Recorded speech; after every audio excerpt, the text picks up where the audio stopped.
Така, сега, зъбния камък боли ли? Така.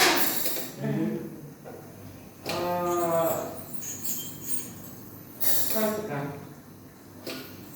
Натрупала си много зъбен камък, там сега пъти в годината трябва да се почиства. Разбираш ли ме? Затова те и боли. Венеса ти е възпален зъбния камък с твърдени микроорганизми.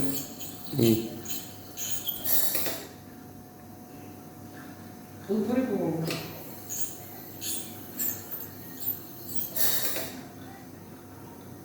Ще ти изпиша една схема за лечение на венците. Един път запад към годината, чуваш ли ме си? Трябва да я прилагаш задължително. Кървене на венците с чешка за зъби въобще не трябва да има. Чуваш ли ме? Значи кървенето е признак на възпалителен процес. Дори леко да кървят венците.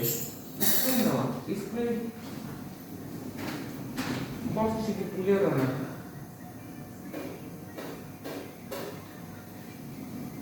Вземи си една салфетка. Сега така. Ще ти кажа какъв антибиотик.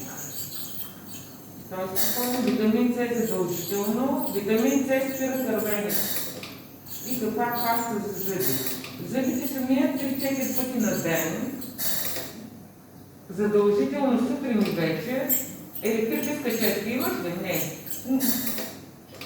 Ще вземеш и ти обясна как. По-мека чешка за венците и по-твърда за самите зъби.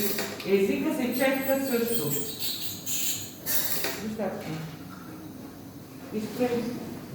Стига.